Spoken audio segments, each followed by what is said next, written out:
I'm here in the middle of Pelham Bay Park. This is the largest park in all of New York City. Why am I here?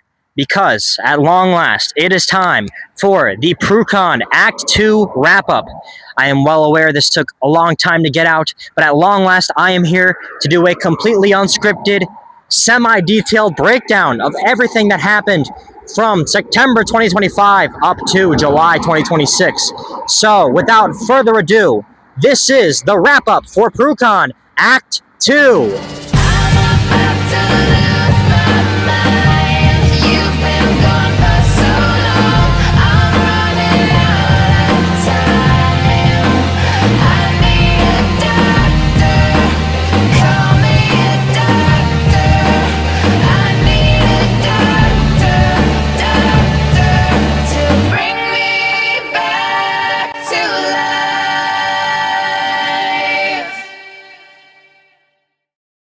What makes Act 2 so interesting is that it, as well as Act 1, were the two main plot points I had planned from the start. When I first began conceptualizing Prucon, which of course I talk about more in the Act 1 video, I really did not get that far, but it was Act 1's plotline and Act 2's plotline that I pretty much had set in stone from the beginning. For example, Japet going to trial, that was always something that was going to happen at some point. I didn't know when it would have happened. It could have been the Act 1 finale if I had the resources and cast for it, but it eventually happened in Act 2, and trust me, we are going to be talking about the trial much more later on. Let's take it from the beginning, and from the beginning, I don't mean Namco, I mean the development of Act 2. There were a lot of things that had to be conceptualized before production could even begin. For example, and yes, we will talk about this now, Valence, the lizard, the antagonist of Prucon altogether. How did this happen? Well, of course, Valence has existed for years, as early as 2022, believe it or not.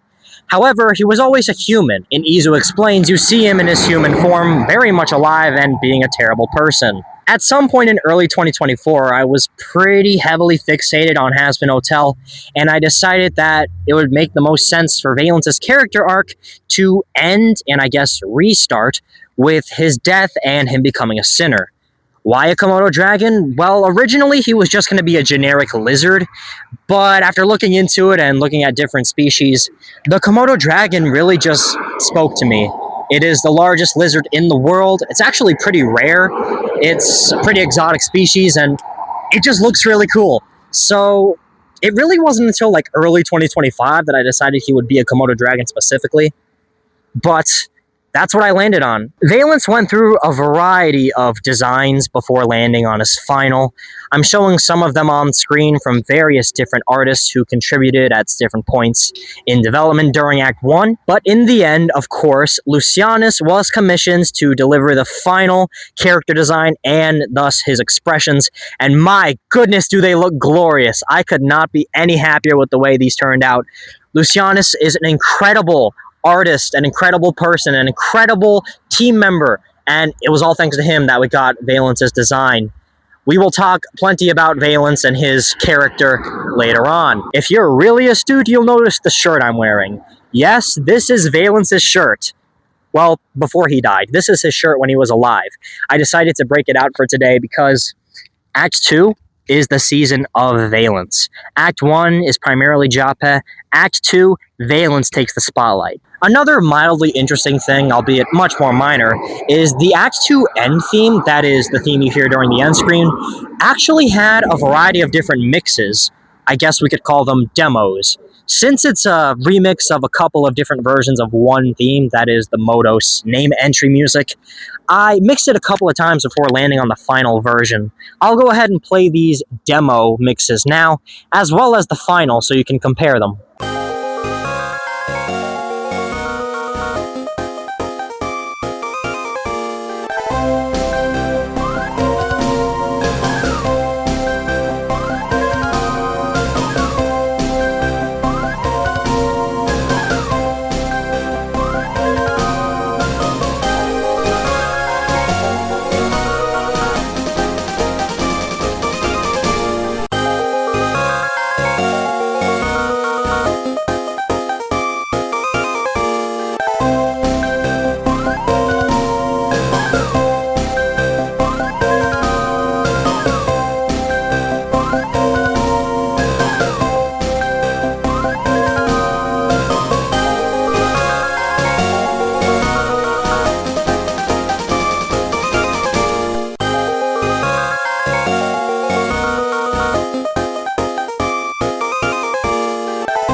Yes, the final version has that little 4 beat. Maybe it's a reference to Pharrell Williams.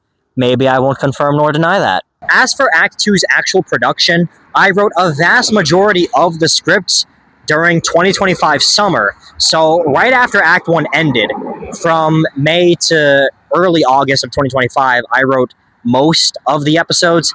This included Namco, Gotcha, New Magic Wand, Windows, 15 minutes of absolutely nothing, Christmas was too long, and I think that's all of them. I wrote the rest at various points during the. Oh no, I wrote "I'm Still Here, Sir Japet." That was also written during the summer.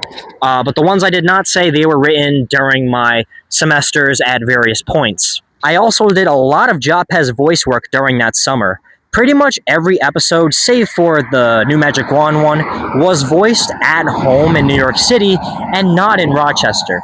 Everything else, of course, was voiced in my dorm room. As for production, it pretty much went as you would expect. At various points during the semester, usually on Sundays, I would just set everything up, get in character, and film it.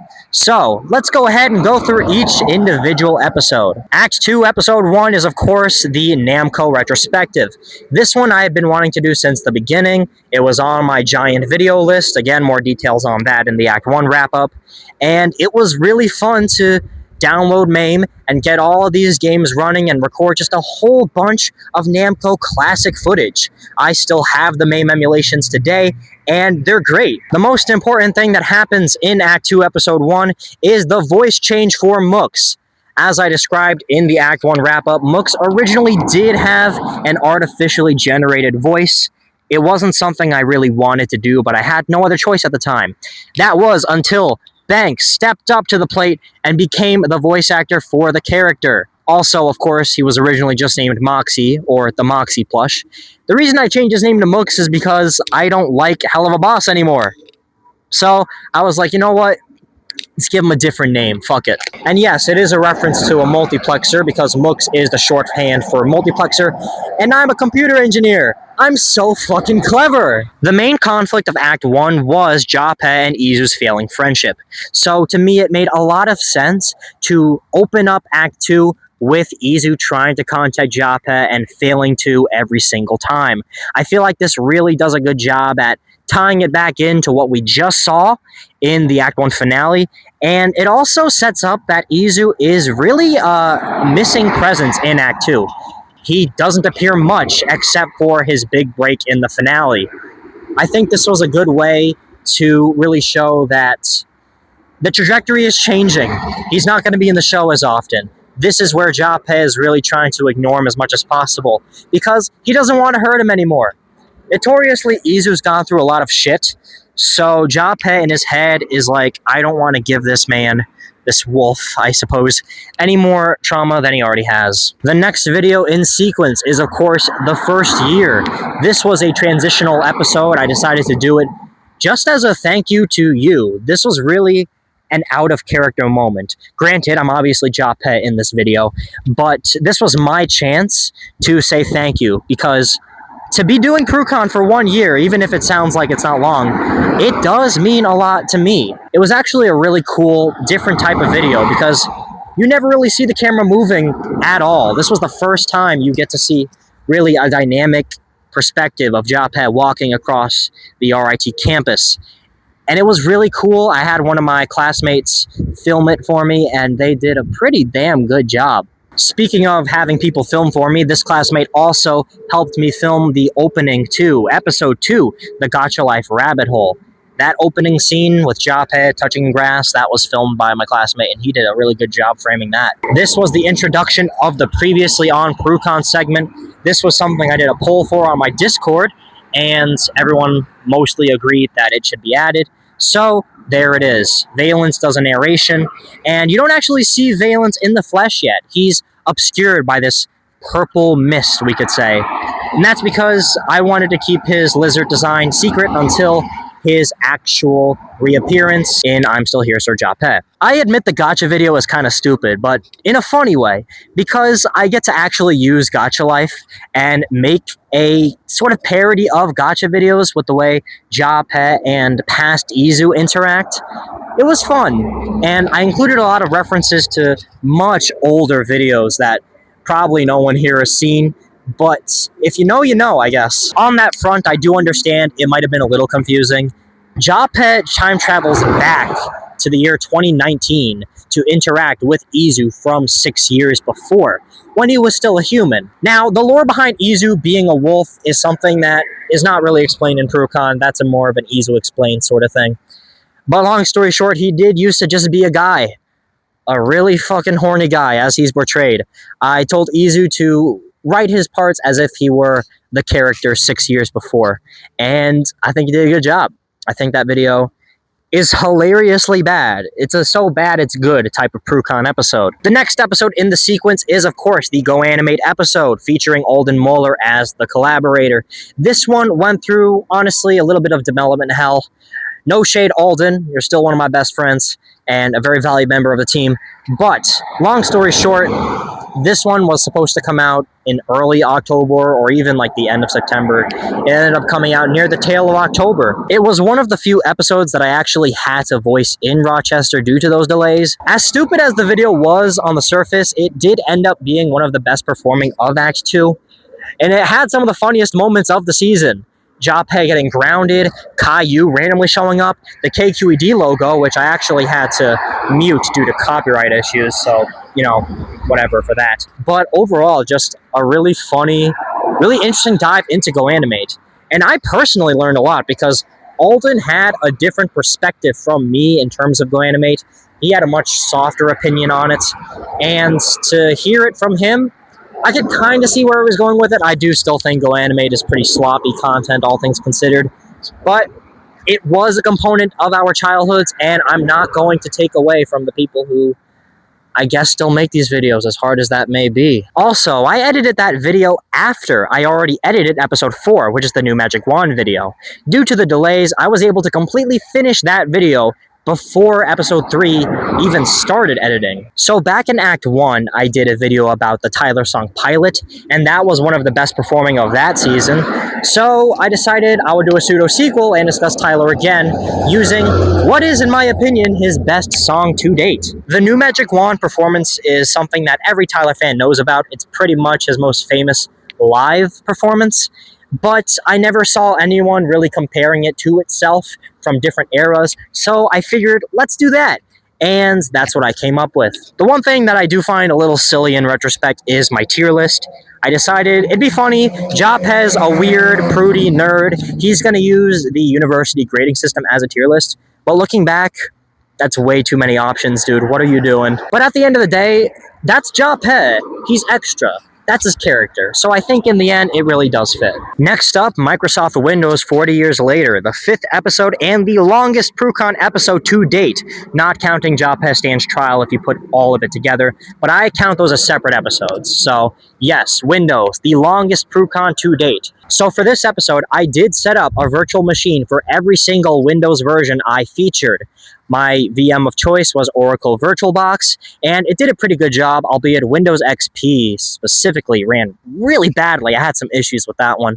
But in the end, I was able to get footage of it. Back in 2024, during early Act 1 production, I realized that Windows would be turning 40 the year after. I checked the date. It was in November. I was like, bam, November 20th, I can do that.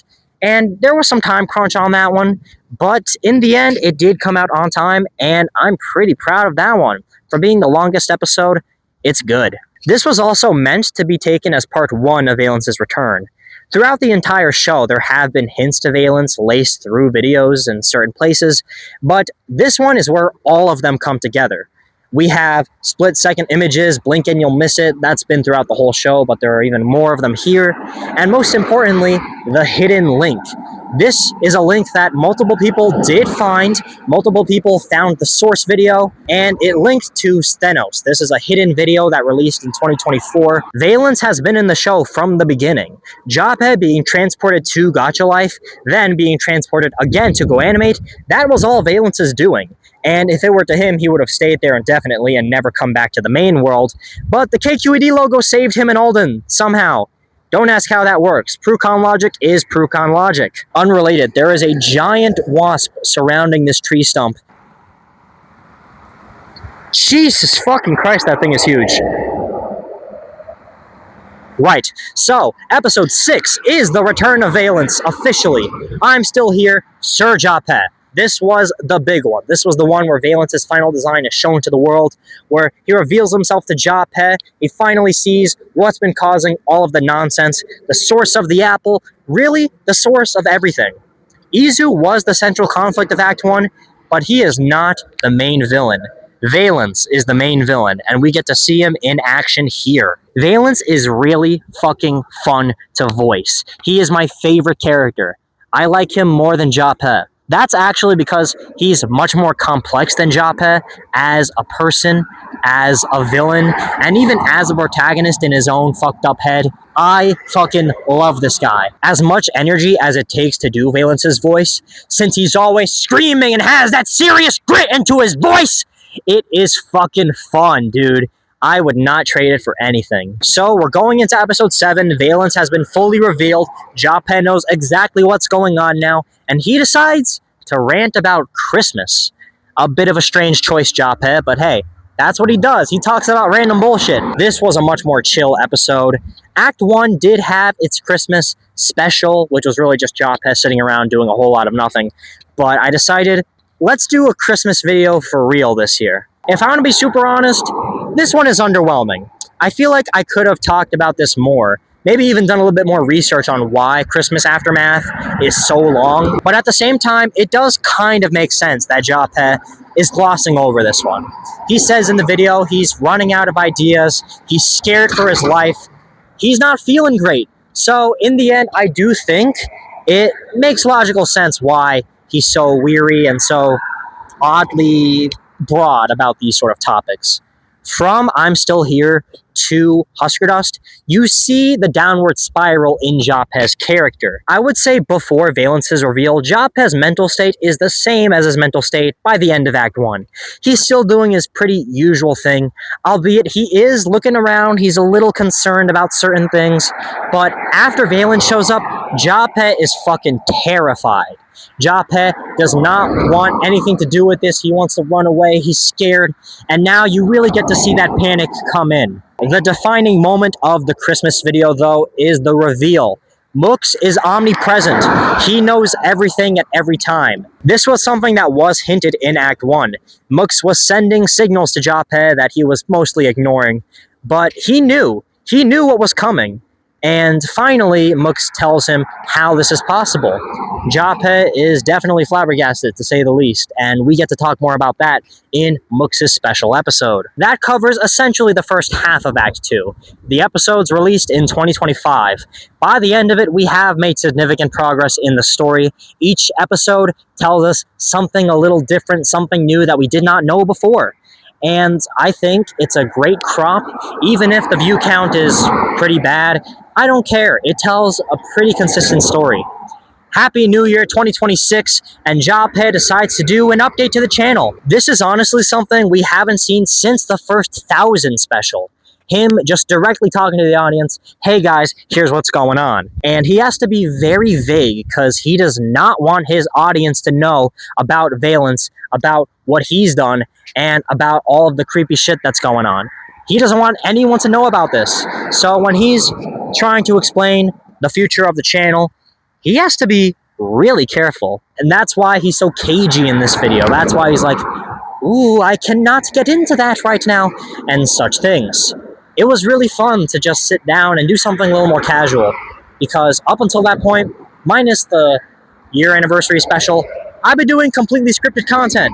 It was nice to go back and just chill for a second. The next proper episode, 15 Minutes of Nothing, is also an episode I got to chill on. It was an excuse for me to just say, a bunch of random stuff that I knew about and put it under the guise of Japet being a weirdo nerd prude guy. This was an episode really just to showcase Japet does not know what he's doing. This is the episode that fulfills that purpose specifically. He's just saying random things because he's so scared. What's he going to talk about? He's got nothing to work with. And by the end of it, he crashes out in front of his audience. This was the first big hint that Japet was losing it. He had slowly been losing it, but now we actually see him get angry at an audience member. In this case, the disembodied voice that's been appearing since the first episode. This is the first showcase. Something's very wrong, and something will continue to be wrong because the next episode is the big one. I still don't ship Husker Dust. This is pretty much the magnum opus of Act 2. This video was released on my 10th YouTube anniversary.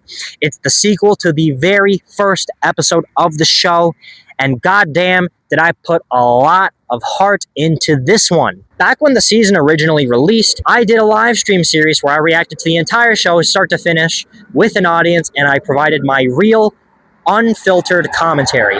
And let me tell you, these might have been my best moments of 2025. They were so fun. I had an incredible supportive audience. We had so many laughs, so many clips. I put out highlights later on after it finished. And man, really good, funny moments. A lot of the jokes in my commentary in the Husker Dust video originates from these live streams. I basically took my unadulterated thoughts and formatted them so Japet could say them and deliver them in a more organized format. The first Husker Dust video was relatively neutral in perspective.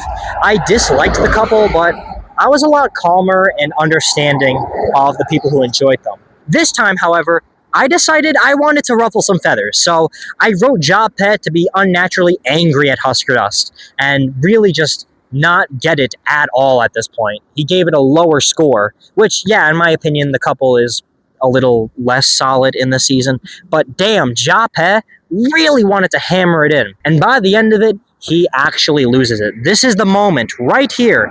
Japet finally snaps and breaks down, throws a bunch of bullshit around.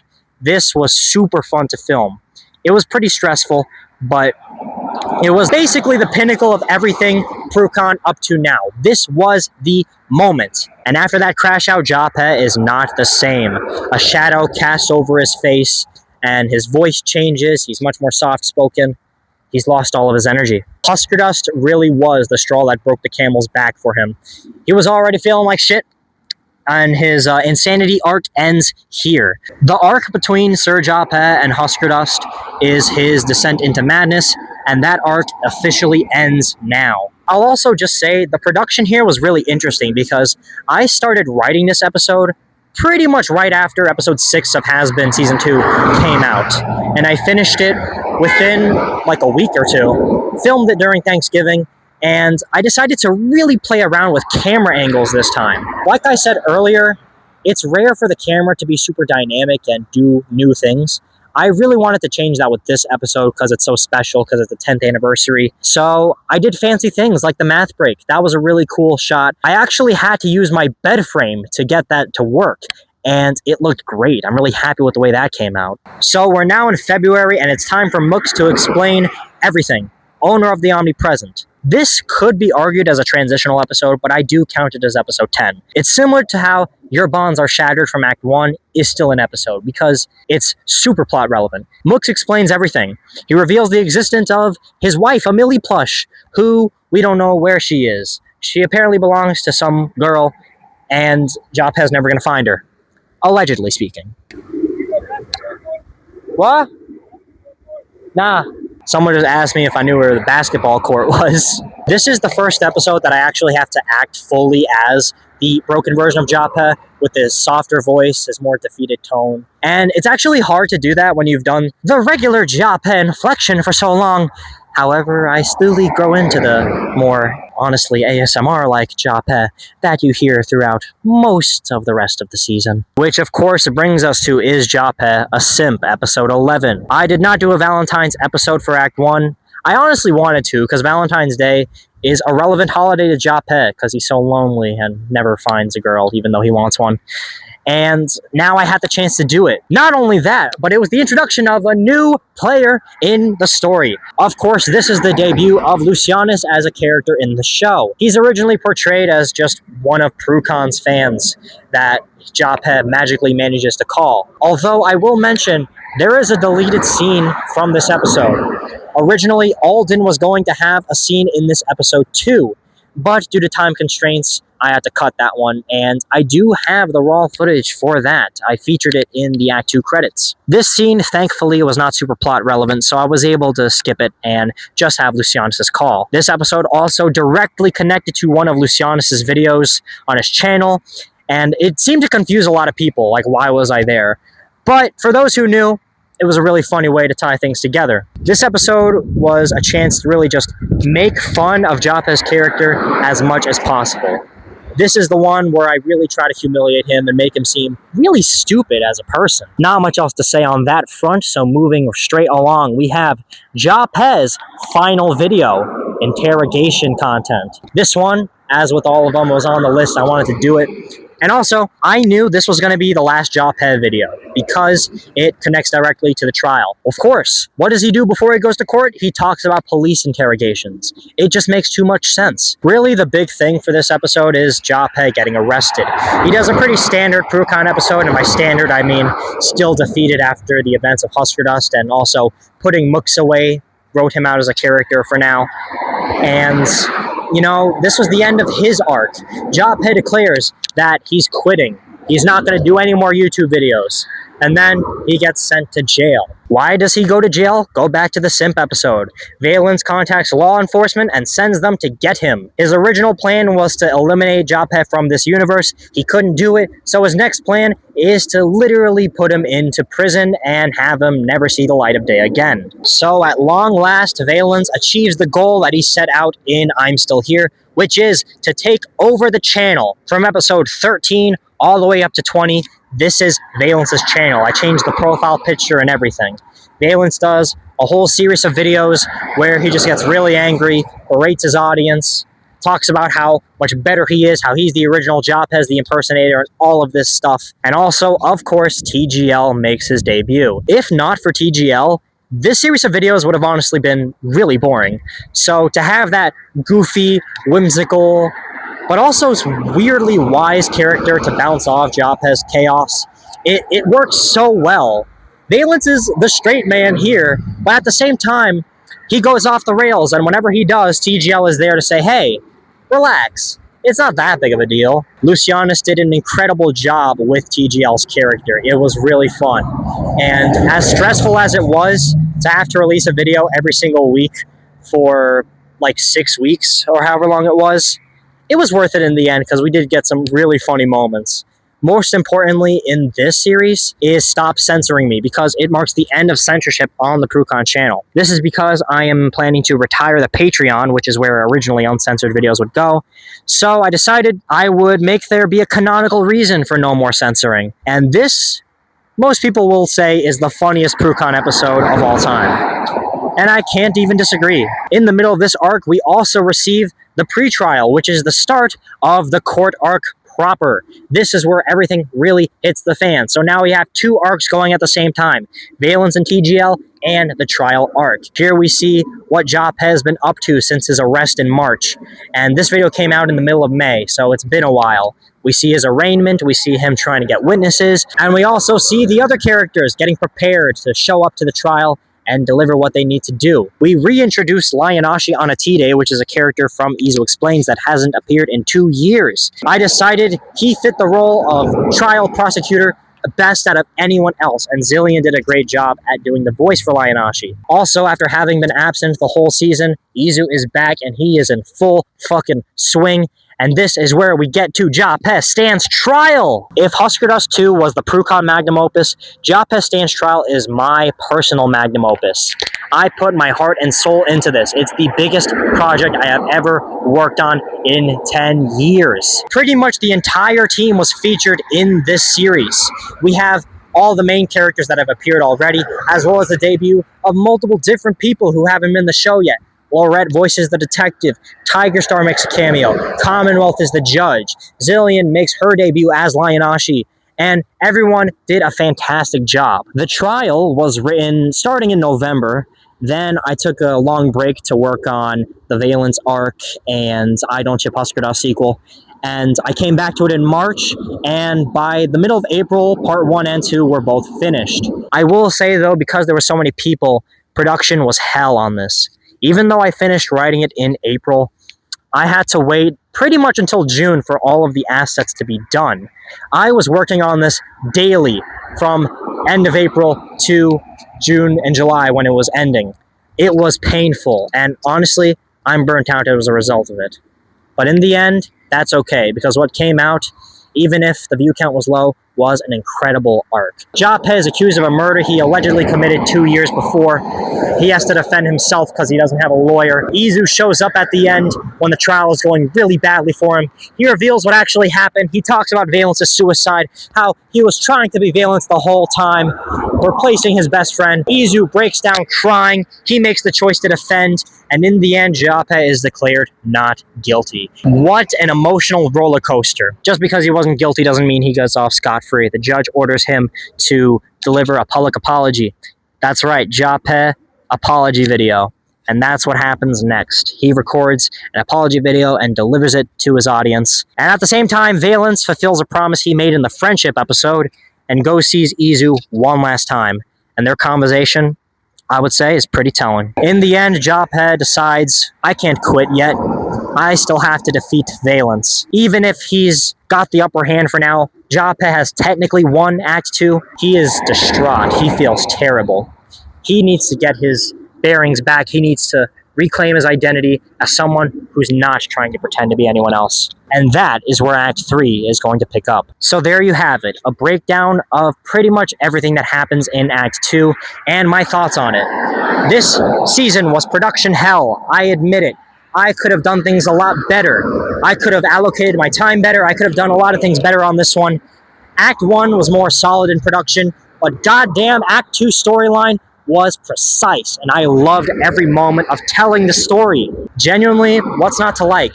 Valence is a super fun antagonist to play as. All the cast members put their best foot forward. Everyone just did an amazing job altogether. And really, that's what it's all about. It's about telling the story and telling it with a team. Yes, this is my brainchild. Yes, I'm the creator. I put it all together, but it would not be possible without the contributions of all the voice actors and artists and everyone offering emotional support, and it's just been super great. I really didn't talk about much of the lore for this video, and that's because the lore is self-evident, both within the episodes themselves and within the summaries I gave. I feel like you don't really need to explain this sort of stuff. It really just sticks out to you. With Act 1, it's much more subliminal, and therefore I had a lore section. But now, it's very much intertwined with the main plot of Jape talking about stuff with this audience. So, I really didn't feel a need to go into it that much. So, that just about concludes the Act 2 wrap-up. I cannot confirm an Act 3 release date yet. I've been having some issues with that, honestly. I haven't written for it. But, whenever Act 3 comes out, I will be sure to make it a suitable follow-up to Act 2. I will say, though, Prucon operates on a setup and punchline format, where one act is a setup, the other act is a punchline. Act 1 was setup, Act 2 was punchline, so Act 3 is probably going to be another setup season, but I will make it a worthy successor either way. Thank you all for watching this, and I will see you whenever I finish Act 3, and most importantly, whenever I upload another video. Thank you all for watching this.